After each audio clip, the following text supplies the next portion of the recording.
Is there another?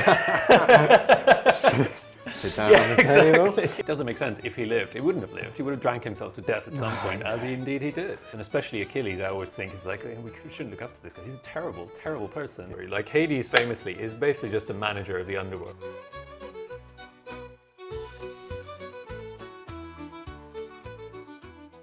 Hello, I'm Tristan Hughes. I'm the host of the Ancients podcast, and I'm delighted to be rejoined by the one and only, the legend, Dr. Roel Konijnendijk. Roel, how are you doing? Doing great. Well, good. Okay, very laconic in your answer there. Straight away, didn't give me much time to breathe. We're back in person to do, well, we're the guinea pigs, really, for a new format, which is agree to disagree. Am I right there? Agree to disagree? Yes, that's it. They're nodding. Kind of makes sense with strongly agree to strongly disagree. See if we can do that. Well, it's regarding ancient Greece, and we've got here a selection of questions for it. Don't know what's coming up, but I think it's going to be, they really want the gut reactions. So let's see what we got. Oxford academic versus someone who just interviews people about ancient history day in, day out. So, all right, you ready? Let's go. Let's do it. Okay, I'll pick the first one. The Trojan War actually happened.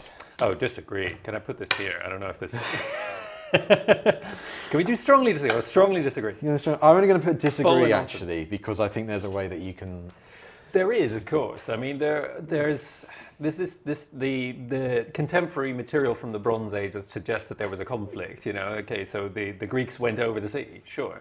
They had some interaction with the region, possibly there was some raiding. There may even have been a war.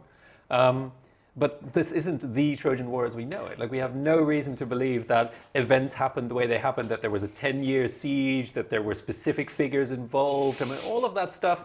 The only person that we know who might have been involved is this figure called Alexander, who appears in some Hittite texts, who's Paris.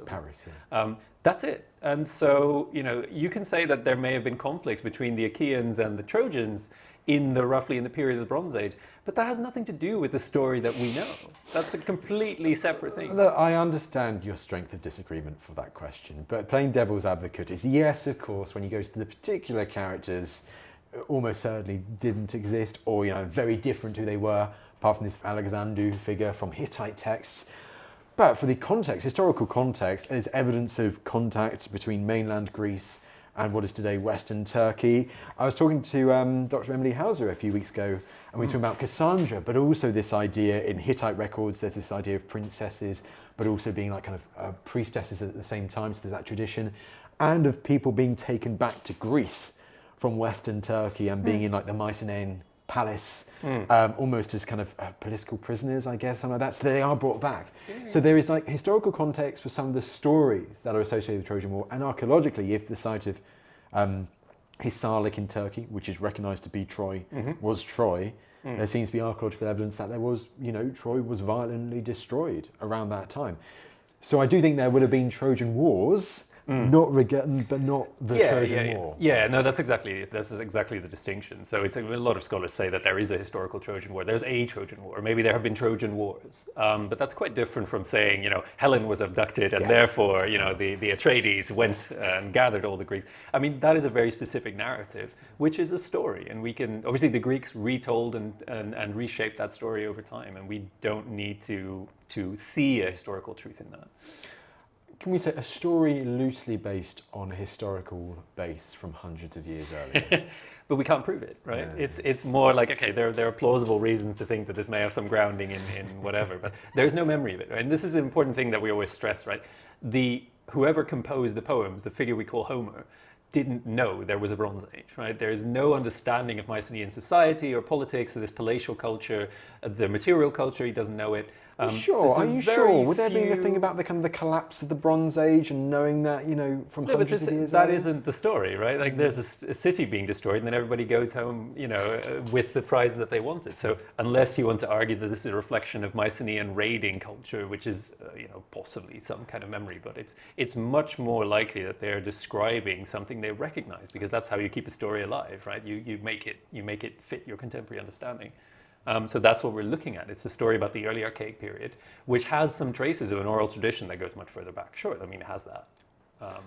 Well, I'm glad we differed straight away, but I must admit I had that little bit of caution there. No, but, of course. I mean, it's fair enough. I mean, some people are persuaded. Some people believe this is enough, right? But that's the question: is it? Do you think that or not? So All we right, move these back. Yeah, move it back.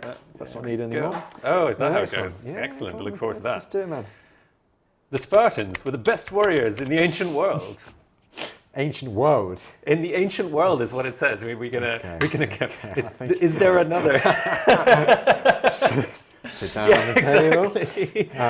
No, we don't want to break the fourth wall too much there, do we? But it's the ancient world. I mean, wow. That is a broad, that's a bold claim, isn't it? I mean, there were for some time perhaps the greatest warriors in the Peloponnese, which you could probably argue, although our guys might disagree.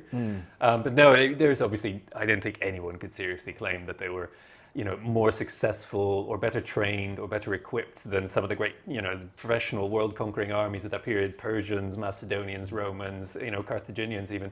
You have all sorts of people who could have claim to a better record of victories or, just generally taking war more seriously than a militia of leisured landowners who did some training every now and then to affirm their state. But it's important to kind of clear the myth from the reality, isn't it? That, I mean, the Spartans, there was a lot of training and mental resilience was a big thing when they're growing up, but it's not weapons training, like they're not a professional army, which is sometimes the thoughts that people have when they think of ancient Sparta. That's right. And so, I mean, you have to imagine these Spartans are still a militia, just like the militias of all the other Greek states, but they take pride in setting aside, they have all their time available to be citizens, to be members, contributing members of their community, right? That's how they have, they maintain the society with a slave underclass that lets them live a life of leisure. And they are supposed to devote that life to good service to the state. And that is both in council and in war and in other ways. They try to be the best citizens they can be. And obviously part of that is that they can devote themselves to some physical exercise and that in wartime they seem to have done some training in the classical period. But that is, I'm always drawing on this cliche of, the one-eyed man, land of the blind. That is the Spartans. I mean, they have the advantage. And Aristotle says exactly this. He says, they had the advantage because they trained and all the others didn't. But when the others started to train, the advantage evaporated immediately. And it's interesting, just ancient world, so broad. I mean, Spartan warrior against a Roman legionary, I think it's, Roman legionary wins that. It says it's professional army. I mean, the Spartans very cleverly became good friends of the Romans as soon as they could. I think we are going to agree on that one, strongly disagree. So, but yes. So I guess we'll move on to that. And you dispose that card however you want. Okay. Go on. Don't hurt the cameraman at the same time. This is an interesting one. Athens was a democracy.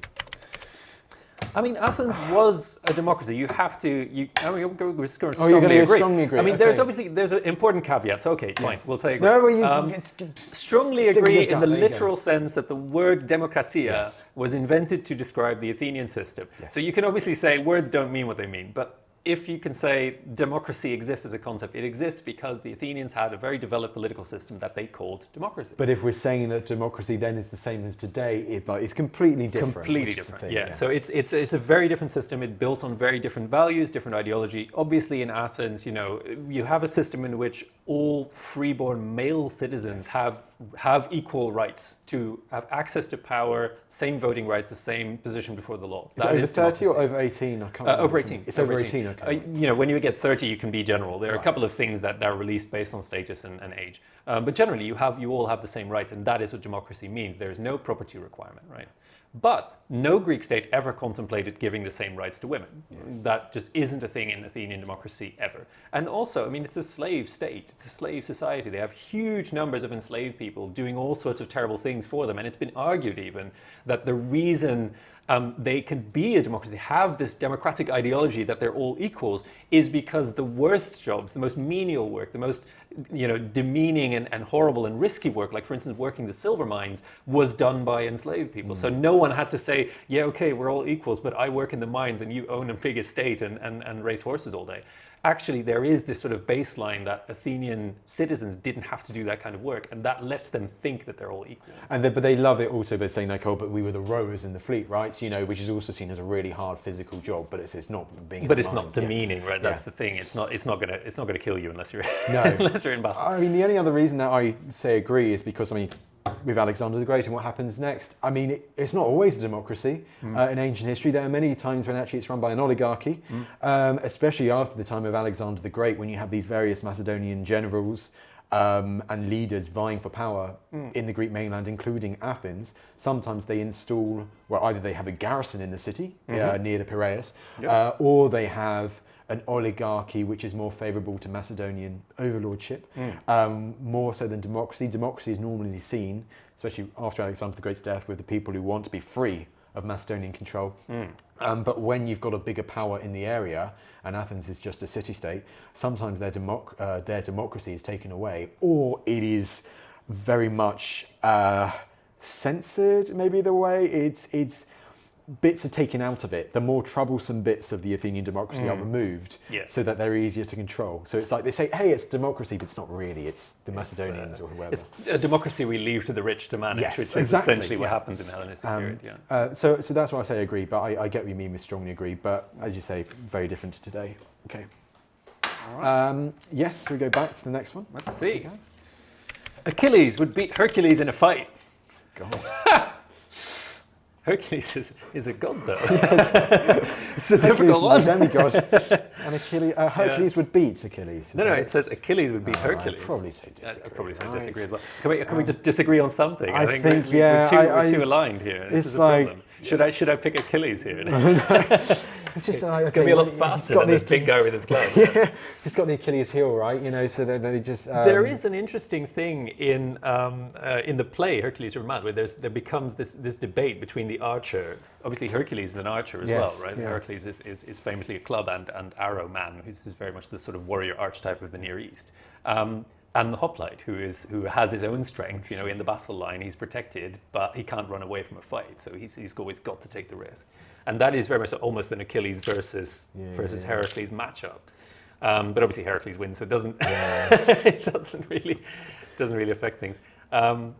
The problem is always the Greeks don't seem to be too interested in the idea of how is Achilles going to beat his enemies. They don't necessarily want to know how Achilles, he just is, right? So when he goes nuts and decides to go and murder lots of Trojans, that's what he does. Yeah. And there isn't a particular way in which he does that. There isn't a particular strength that he has.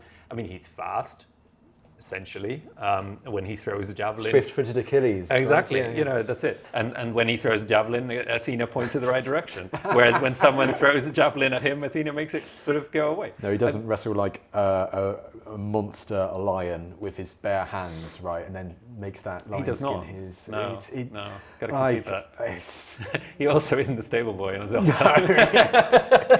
No, it's... I've never thought of the question between who would win between Heracles and Achilles. I mean, it's not a question that I think the Greeks would ask. No. It's not something. I mean, these are both figures that are very, very sort of emblematic of what it is to be a warrior. But Achilles is a hero from a story, whereas Heracles is the hero you invoke when you need some help. Yes. And in that sense, I think, I would say, we disagree, because if you're a Greek and you're on the battlefield, you call on Heracles, you say, you are the warrior who will stand by my side. You'd never call on Achilles. Well, it's like Alexander the Great. He will go to Achilles' tomb, and pay homage to him, and reads the Iliad, so he knows about Achilles and wants to emulate that kind of warrior style. But he's looking at the legendary achievements of Heracles, maybe going all the way to India and stuff like that. So it is very much, kind of on the next level, I would argue. So I think we agree there, don't we? Yeah. Agree to disagree. Okay, next one. We got to move this back. Yeah, got to move that. What a funny one. Greek architecture would have looked tacky. To whom? That's in the eye of the beholder. I'll strongly disagree for that one. It's just, tacky. Yeah, no, that's. I mean, it depends what architecture you're talking about. Are you talking about an everyday house? That maybe it wouldn't have been it's not going to be the most architecturally. Yeah, we're talking about the paint, aren't we? We're talking about the gaudy paint. Because obviously we imagine that Greek. I'm going to go Okay. Because we imagine these Greek temples being this pristine marble, shiny white. True, that's the kind of thing. But actually, in practice, a lot of them contain traces of pigment that suggest they would have been brightly painted. Yeah. And some experiments, some attempts to try and reconstruct that. For instance, there is this beautiful reconstructions of the sculpture of the Temple of Aphaia on Aegina. And they look gaudy, they look terrible. And so the question is always is it because we don't quite get how they would have done it? Or is it because they didn't actually care? You know, they liked these sort of bright colors and sort of fairly simplistic images that look to us like, you know, not the kind of sophistication that we would expect of Yeah, Greek I art. don't think ancient Greeks would have thought it tacky. I get what you mean about the colour and all about it, but you know, just the architectural scale of those massive temples and stuff like that. You look at the Parthenon, like kind of the details of that, whether it's the what's it, the ellipsis? Is the ellipsis like, or like the idea that the columns bulge a little bit in the middle. Yeah, so that they look like... So they look completely straight. And then like the metopes and the pediments and all of that stuff and the sculpture, even with some paint on it, like I don't think they would have thought it out of the ordinary because that's what they were used to. Yeah, no, I mean they wouldn't have thought it was tacky. They wouldn't have done it otherwise. Exactly. The question is, like, if we saw them in their ancient glory, would we think they were tacky? And I think possibly, yeah, I because guess our tastes are obviously terribly unrefined. We don't see things the way the Greeks do. It's even when looking at like the Augustus Prima Porta, that Roman is just statue, really ugly. That reconstruction, and it's just got like the red hair and the big lips and all that stuff. And it's all just blue and red, right? Those are the only colours on there. And I can't imagine that that's how it would have looked. I really don't. There's something missing in the way we reconstruct it. I think you're right. But it's very hard to say what it would be. And also sometimes I think it is because we do know that Greek painting was very highly developed, right? Supposedly they were able to do things that looked so real. I mean, there's this famous story of a painting contest where somebody painted some grapes and then a bird came at them to try and peck them. Yes. And this is the kind of level of realism they supposedly were able to achieve. Well, if that's possible, we can't imagine that they just had these fairly childish, like single sort of matte colors. I think there must have been something else that we can't trace on the pigment, but that must have been there to beautify it. I think that also makes sense, of course, with the sculptures like the Polykleitos, when it's the realism time, and they're trying to make the human body look as realistic as possible, and you don't throw that away by you know, really tacky paints and stuff. But yeah, okay, a bit of a disagreement there. So yeah, fair enough. Yes. What's next? Zeus was more evil than Hades. If you watch Chaos, on Netflix, you'd agree on that. Jeff Goldblum just loves it. I mean, more evil? I don't have an opinion on this, but I don't really have an opinion on it. I mean, I would. Okay, so let's say, like, what do they actually do in the story? Like, Hades famously is basically just a manager of the underworld, and he's like, you know, I was leaning towards an agree that in Chaos and in many other shows. I mean, he's basically just an overworked bureaucrat who's like, oh, why are you sending me all these people? Although the story is like, okay, his domain is going to keep growing, whereas on the surface, everything's going to stay the same. I think Zeus is definitely an architect of more destructive or infamous stories that have survived from mythology. But I mean, Hades, I guess you don't hear as much about him, as you say, because he's just in the underworld. He's just chilling. Well, he does also do his fair share of, you know... abducting Persephone. Abducting and raping, So there's definitely... He's not innocent. No. None of them are, right? Well, I feel Zeus is almost the next level, isn't he, kind of thing? I mean, because he's notorious, proverbial, right? It's just this sense of like, whatever he sees, he goes and takes it. And that is because Zeus personifies, in a way, the sort of ultimate male authority in the Greek mind. Like, he is the patriarch, and so he does whatever he wants because he has no one telling him he can't. He has no accountability. And that works for well and for ill. You know, ultimately, everybody can petition Zeus, and sometimes he is generous and kind, and sometimes he'll sort things out for you because he's stronger than anyone else. In a physical sense in the Iliad, like, he is stronger, like, none of you could stop me, as this boast about, like, he's physically stronger than anything else in the world. And that could work in your favor, but it also means no one can stop him doing whatever he wants. Is it interesting to think, I'm thinking of Athenian comedy now, is Aristophanes' frogs, when they go to the underworld and they meet with Hades. So, I mean, they evidently think that they can show Hades in comedy and laugh at it as well. I can't think of any, please correct me if I'm wrong, I can't think of any plays where Zeus is like a big figure. Maybe that's also kind of like an underlying thing as well, but that's just me having thinking on the spot at the moment. But I think regardless, Zeus has many faces. I mean, we do have to remember that Zeus also gets invoked a lot as a protector. Yes, he's a Zeus of oaths. He's Zeus of messengers. Like, he has a lot of functions that make him sort of very important, and it gets, you know, people do rely on him and call on him for help. So in that sense, you know, he's not considered a force of evil like Ares. But he's scary. Yeah, but he's scary. On your side, exactly. He's the sort of the archetype, sort of a dad you fear even if you look up to him. This kind of figure. Yeah, that is very much what they're going for as well. No, I agree. I think you might have been right, strongly agree, but we'll have a bit of difference there. Is that evil? That's the question. Yes, I mean, does that mean evil? Define evil. Yeah, good point. Good point. Oh, interesting one. Odysseus is the greatest Greek hero. So I'll put The greatest Greek hero. What does that I mean? know, it's because it's superlatives, isn't it? Yeah. I think, for an average person, and I don't do much on Greek mythology. I love doing interviews on it, but my main area is actually learning about the real Greek, historical Greek figures, whether that's Phocion or Alexander the Great or many, many others. I can see why some people would have Odysseus as their favourites. I think the Odyssey is like it's more popular than the Iliad for many centuries until relatively recently. And of course there's a new Odyssey film coming out, and it's full of stories, fighting monsters. He's cunning, Trojan War. Does get all of his men killed, But then he kills all the suitors. Is that good? after he'd been gone for 20 years. Still got it, yeah. Yeah, I mean, it's a great story. I personally have a softer spot, I told you before recording this, for a lesser known Greek hero of the Trojan War called Diomedes, or you say Diomedes, don't you? Yeah. But he's lesser known, but he is kind of like Odysseus, but better in a way, I'd say. It's the weird thing, but in the Iliad you obviously get loads of heroes that are really famous, Achilles, Agamemnon, Hector, and they all have their strengths, and they all have their moments of greatness, they all have their feats of heroism, but they all have flaws, they have very flawed figures, and especially Achilles I always think is like, we shouldn't look up to this guy, he's a terrible, terrible person throughout. But Diomedes is the one who sort of is the paragon of what a hero should be. He does nothing wrong. Everywhere he goes, he wins every fight. He wounds several gods in battle.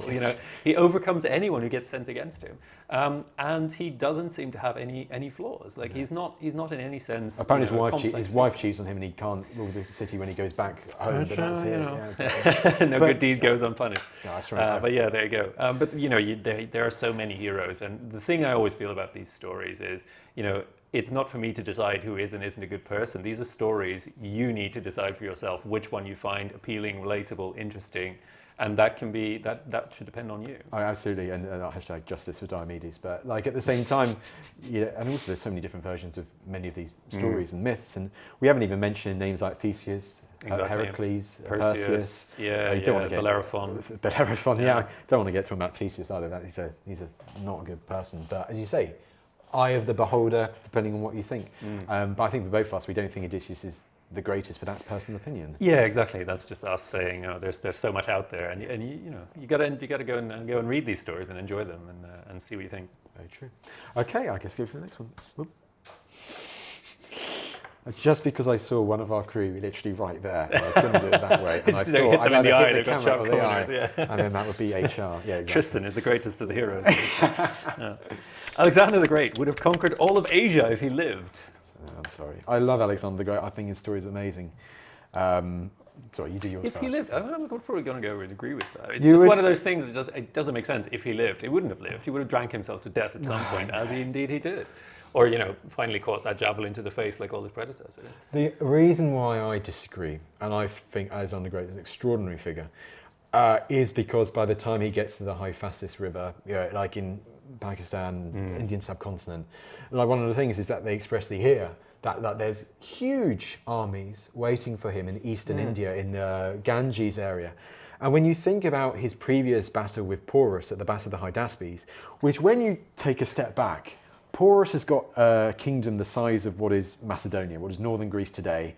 Alexander has got an empire stretching from mainland Greece to Afghanistan and the Hindu Kush, and he's got an army of over 100,000 men. Porus has nowhere near that amount. And yet the sources always portray this as one of his greatest tests. He's fighting elephants. It's a very huge numbers of cavalry, chariots. But Porus is just one king. And there are the stories of like those armies beyond the Hyphasis, and what he would have to face. The Macedonians are getting more and more, are struggling more and more.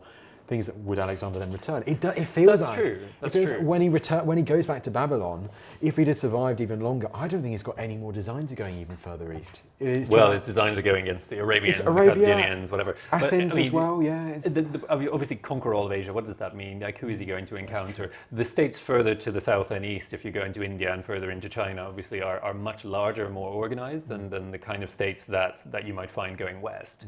At the same time, the reason I'm sort of putting this here on agree is obviously you can't say anything about what would have happened, but you do see that everywhere Alexander goes, he's meeting different kinds of enemies, and he is just showing himself to be constantly very adaptable.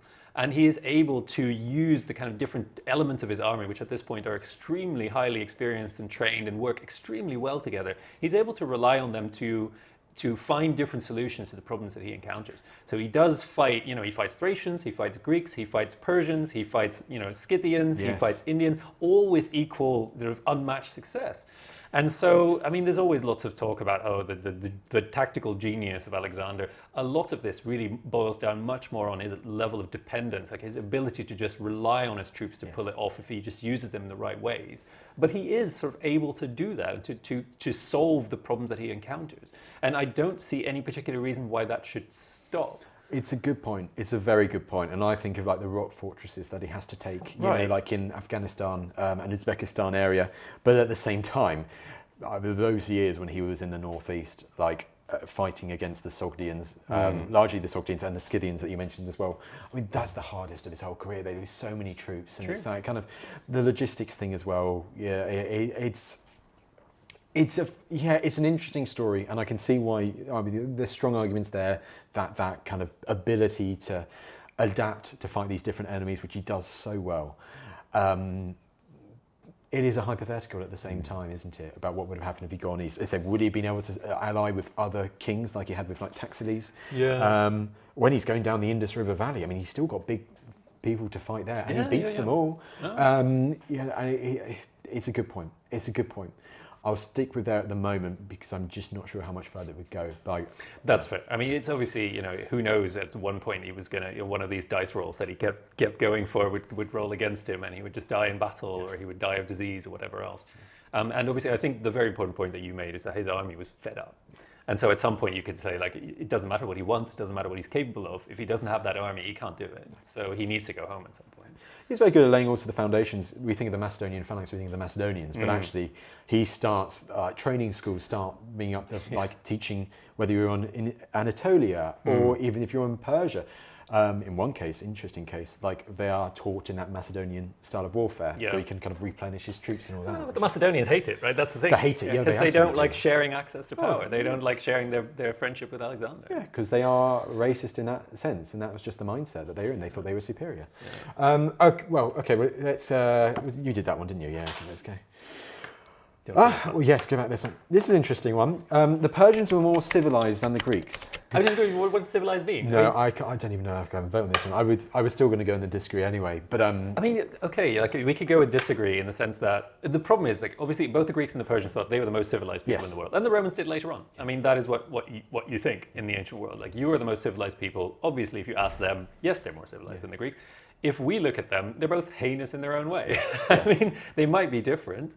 But they are essentially all they hold values and find things normal that we find absolutely repulsive. I think there's some interesting arguments, which is like, both are bad, but is the Persian Empire a bit better in how they treat their subjects, kind of thing, with the satrapies and kind of letting them kind of be looking after them. They can, as long as they don't revolt against the king, that they'll kind of let them be and keep their traditions. So to some extent, in terms of cultural tolerance, I mean, they're obviously very happy for people to continue living as they do because that's how you keep them from revolting. But then you see satrapal documents of what that rule actually looks like. You have a couple of archives, it's very scattered, a bit in Bactria, a bit in Egypt, how these people actually rule. I mean, they see these places as essentially just their domain to take from whatever they want, and their whole sole purpose is to take as much as they can. So they just absolutely strip these countries bare if they can, if they can get away with it, if anything they can. And they order their own underlings, their managers, their bailiffs, their supervisors, to literally grab people off the street, enslave them, put them to work. Yeah. I mean, that is how the Persian Empire works. It's essentially just the Iranian elite enriching itself off the backs of everybody they can keep under their command. And so, to a large extent, even though they're allowed to, Egyptians are allowed to be Egyptian and Babylonians, there is a huge amount of exploitation going on. That seems to be the sole purpose of this whole empire. So even though these people are able to build huge things like Persepolis, the palace, magnificent structures, and even though they're able to keep this empire together with this enormous road network, and they build all this beautiful, they spread all this beautiful material culture, are they more civilized? Are they just they're in it for themselves? Obviously, they're able to live to a standard that the Greeks look up to, because they all want that level of luxury and wealth, but it comes at the cost of everybody else. No, exactly. It's that money, isn't it? Which is really interesting. And also, I guess maybe we should talk really about Alexander the Great and his kind of Persianization as he goes on, kind of adopting Persian practices. Yeah. But then again, that's a king's level. That is kind of seeing the benefits of Persian rule, but for the elite, and everyone has to bow down before you, which, literally, physically, like. Exactly, Macedonians don't like. No, it's a fair point. I'm on there now. Okay, we'll go on. All right. Is this I think it is. Here we go. All right, here we go. The Romans owe their success to the Greeks. Would you say? I'd say disagree, just because obviously there is influence from the Greeks and there's a lot of contact between them. But they've also, the Romans, yes, they create their own success at the same time, and they have influence from other peoples as well. Etruscans is a big one that's always forgotten about. I do love the story of the ancient Greeks in southern Italy and their contacts with the Romans and the Etruscans. I was at one of the colleagues in the room here was too. Paestum, or Paestum, how do you say that recently? Posidonia, it's an ancient Greek Posidonia, and they had, it looks like they've had contact with the Etruscans and the Lucanians, and the Romans as well. So there's that interaction there. And you could look at the Romans originally having a phalanx kind of hoplite style of warfare, right? And like a lot of Greek pottery in Italy, not just Romans, Etruscan tombs and all that. But it's not all down to the Greeks. No, of course not. I mean, this is the kind of thing where the Romans themselves prided themselves on their ability to sort of encounter and adopt things that worked, right? So they see themselves as very adaptable people. And that's a self-narrative. We don't necessarily have to believe that. But it's certainly true that when, for instance, Polybius goes and sets out his entire work, the purpose of his entire history is to say, how did the Romans conquer the world, right? And his answer is that they are in important ways different from the Greeks, that they organize their state better fundamentally, is that they have a better way of both managing their own affairs, balancing their own sort of internal groups, but also when they take over other peoples, of better managing conquest, being able to co-opt people, get them to co-sign to the idea of being ruled by the Romans, getting them to accept this kind of thing. So in a lot of ways, I mean, they did things that the Greeks could never have done if they kept running things the way they did. So I think in that sense, the Romans are something different in the ancient world. It's a whole different style, isn't it, as well? With the ancient Greeks, you think of the city-state. You'll later think of kingdoms with the Hellenistic period, but then there are leagues of cities as well. With the Romans, maybe originally a city-state, but then it is just republic, empire, basically. Like an administration thing. Yeah, and by the by the imperial period, when they extend citizenship to everyone in the empire, that is something that, I mean, go and tell a Spartan that's a way to rule an empire. They'd be like, no, if we keep this to ourselves. The whole purpose of the state, similar to what we're talking about with the Persians, is to favor the ruling class. Whereas the Romans seem to have a much better sense that if you include people in that, you can get buy-in, and you'll be much more stable. You'll have much more resources to draw upon, and you can keep it going. That being said, there does seem to be like this great admiration, especially with the Roman upper echelons, for ancient Greece and ancient Greek culture. I think Emperor Hadrian is a good example as well. His trips to Athens. Julius Caesar, I think, was going to go and study rhetoric or something on the island of Rhodes. Yeah. He's often quoted in Latin, but his quotes would have been in Greek. In Greek, exactly. Greek writing, Greek language is very prevalent. The gods as well, Roman gods, you can see similar parallels with the Greek pantheon as well. So there are clear ways that the Greeks influenced the Romans. And am I correct that the Romans don't see the Greeks as barbarians? So, I mean, it's a different kind of barbarian, right? They have stereotypes about the Greeks. They think they're deceitful and lying, and they keep talking all the time, but they're not very good at doing anything. And obviously, there's a sense in which obviously they're associated with education and high culture, which is always a form of sort of moral corruption, right? Like the real man is a simple man who is a man of action, a man of violence. And farming, I guess. And farming, exactly, and straight judgment, this kind of thing. And the Greeks obviously are especially the Athenians, famous for their oratory. They can argue both ways about any question. That is a little bit sus. And I mean, even the Greeks themselves sort of agreed to this. Like, they had this understanding of, which is why we use the word sophistry. It's this idea that if you are able to do this, then there's something deceitful about you. But at the same time, of course, that education is also valuable to the Romans. So they take it in, they admire it, they look up to it, they adopt it, they expand on it. A lot of these things influence them. But it's very interesting to see, for instance, in material culture, the Romans themselves told the story that they didn't really appreciate Greek art until they had sacked Syracuse during the Second Punic War. and brought all the loot to Rome. This is Archimedes and his circles Exactly, and yeah. everything, isn't it? Yeah. And so they take all the loot from Syracuse, one of the biggest and richest Greek cities. They take it to Rome, and then they say, actually, that's quite nice. But that's after their great success, right? They first succeed, and then they become more sort of enamored of Greek culture. They did it with Corinth as well. They just take all the riches back to Rome. And Exactly. Oh, this looks pretty great. So I think disagree is quite good for that because it's evident influences, but you can't just say the Romans were as they were because of the Greeks. Right. Although, of course, Aeneas, I guess, Trojan War. Yeah, but that's much later, right? I mean, this is Virgil writing in the Augustan period and trying to say, like, we inherited something from them, which is fair enough. But that's, fair enough.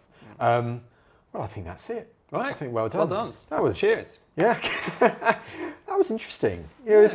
We agree too much. It's difficult though, because I think sometimes we do kind of have a similar kind of mindset, which is critiquing, but also there are just quite a lot of superlatives in there. Yeah. Like the greatest Greek hero is What does that difficult mean? to say. Yeah. The Alexander one though was a nice contrast to have. It's an interesting format to think of with when it comes to ancient history, because it also feels like it's the one which would have the most differences in opinion because there's more debates of the evidence. True, yeah. No two archaeologists can agree on the use of the Roman pilum javelin or something like that. Right. I don't want to get into one of these just on Greek warfare. It'll just be like that'll be for another time. Thank you so much for watching. Please leave a like and subscribe and let us know what you thought of this and if you'd like to see more agree to disagree formats in the future. We are the guinea pigs. We're the first two of ancient Greece, and no doubt we can look at doing more in the future. I mean, glad to be of service. Thanks so much for having me.